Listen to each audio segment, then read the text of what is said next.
Welcome to our channel world teacher news. అమృతత్వమే అమ్మతత్వం.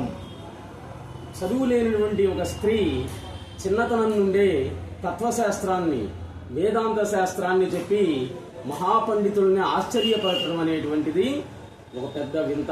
అవునా కాదా? ఇష్టదైవాలని చిన్న పాపలోనే చూసుకొని 5 సంవత్సరాల పాపకి యోగులు, అవధూతలు, ఎందరో మహాపండితులు అందరూ కూడా ఆమెకు నమస్కరించడం అనేటువంటిది ఒక పెద్ద వింత.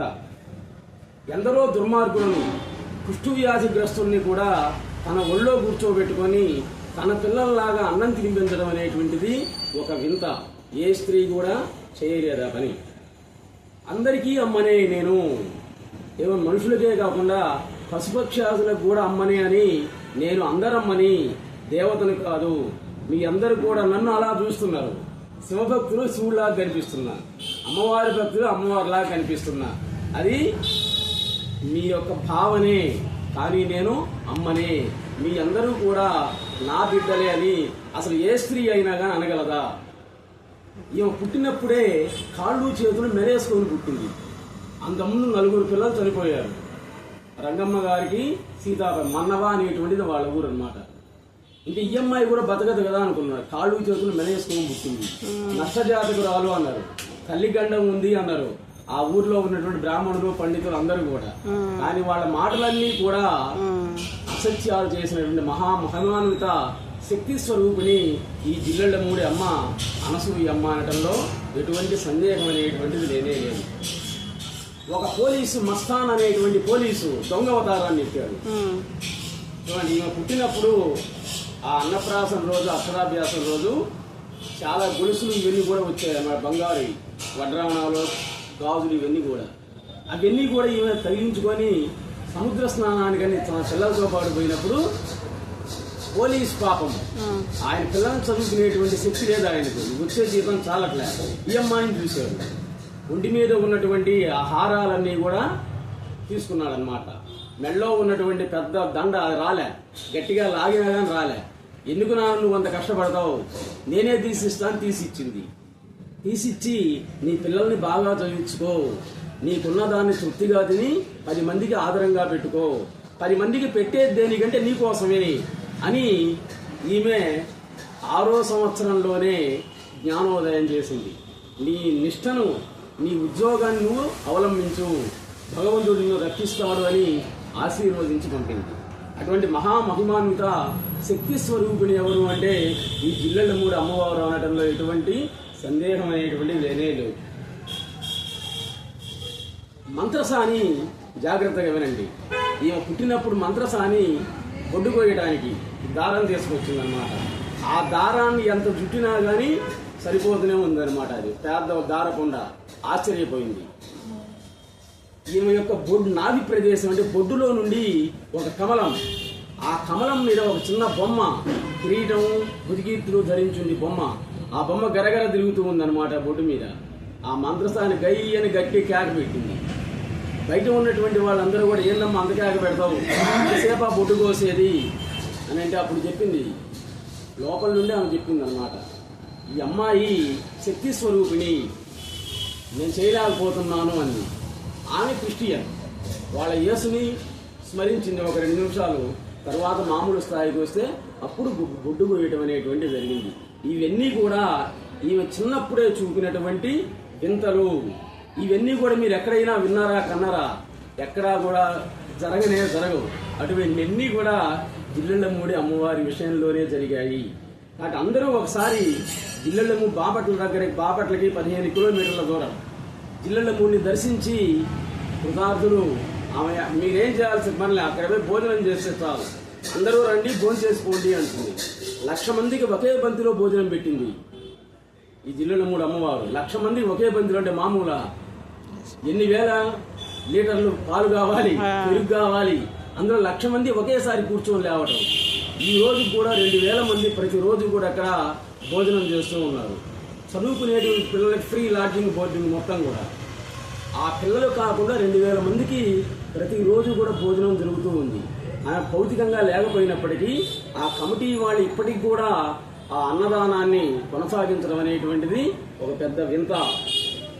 ఇటువంటి ఎన్నో వింతలు రాజరాజేశ్వర స్వరూపుడైనటువంటి ఈమె యొక్క జీవితంలో జరిగాయి. ఈమె జీవిత చరిత్రను మొత్తాన్ని కూడా మహా చదువుకున్న పండితులు వచ్చి రాస్తామన్నారు. అప్పుడు ఏముందో తెలుసా, నా జీవిత చరిత్ర రాయాలి అంటే చదువు లేనటువంటి పామరుడే రాయాలి అని చెప్పింది. చూడండి, చదువుకున్నవాడు రాయలేడు, చదువు లేనటువంటి పామరుడు రాయాలి అని చెప్పింది. ఎవరు అని వెతికారు అన్నమాట.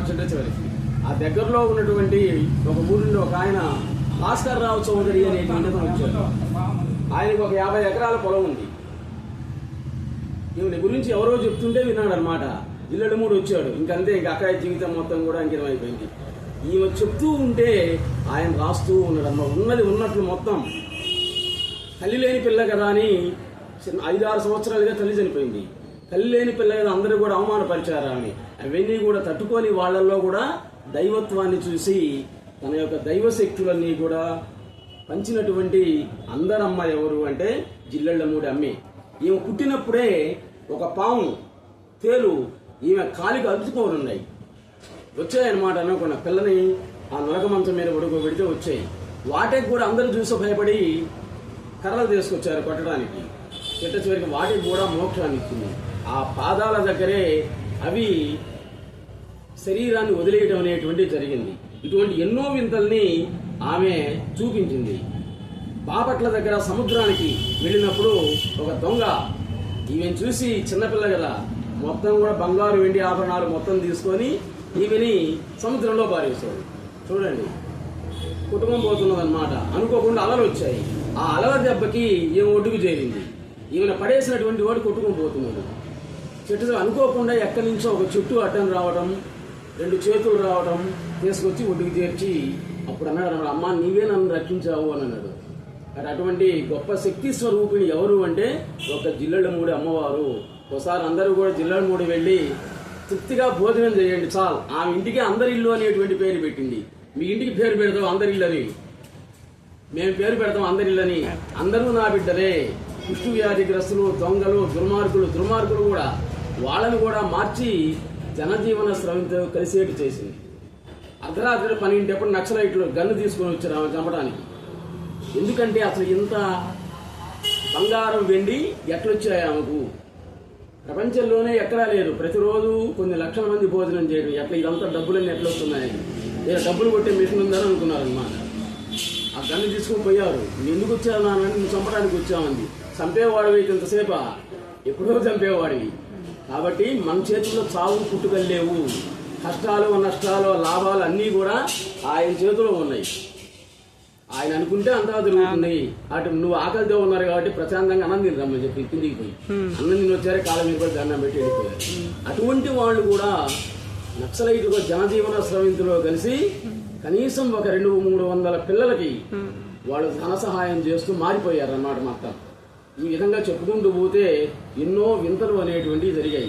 అందరూ ఒకసారి జిల్లెళ్ళమూడి దర్శించి అక్కడ మీరేం భోజనం చేయండి. అలాగే శ్రీకాళహస్తిలో సద్గురు సుబ్రహ్మణ్యం గారని ఉన్నాడు. మనం యోగి వేమనం చూడలే, వీరబ్రహ్మేంద్ర స్వామిని చూడలే, జిల్లెళ్ళమూడి అమ్మవారిని కొంతమంది చూశారు, కొంతమంది చూడలే, కన్యకా పరమేశ్వరిని చూడలే, నీలంపాటి అమ్మవారిని మనం చూడలే. ఇప్పుడు ఉన్నటువంటి వాళ్ళల్లో దివ్యశక్తులు కలిగినటువంటి కలియుగ వీరబ్రహ్మేంద్ర స్వామి ఆయన సద్గురు సుబ్రహ్మణ్యం, ఆయన చెప్పినవన్నీ కూడా జరుగుతూ ఉన్నాయి. అయితే ఇప్పుడు ఆయన శ్వాసకోశ వ్యాధితో కొంచెం బాధపడుతున్నాడు. ఆయన దగ్గరికి వెళ్ళి నమస్కారం చేసి రావడమే కానీ ఆయనతో మాట్లాడించొద్దు ఎవరు కూడా. ఆయన కూడా అంతే అనమాట. చెప్పినవన్నీ కూడా జరిగాయి. లేకపోతే ఎక్కడో కాళహస్తిలో ఉన్నటువంటి ముసలాయన చూడటానికి అమెరికా, రష్యా నుండి ఎందుకు వస్తున్నారు జనాలు? కాబట్టి మన హిందూ దేశంలోనే ఎంతో మంది అవధూతలు, దైవశక్తి కలిగినటువంటి వాళ్ళు జన్మించారు.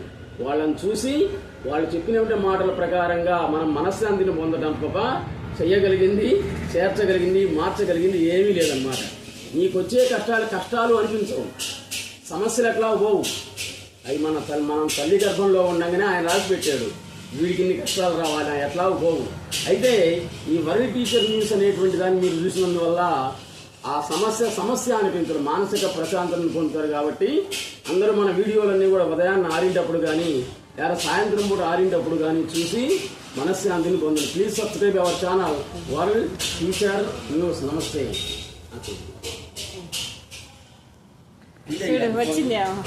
ఫోన్ ఉందా నీ దగ్గర? ఉందా? సబ్స్క్రైబ్ చేసి ఇస్తాయి. ఇవి చూస్తుండు.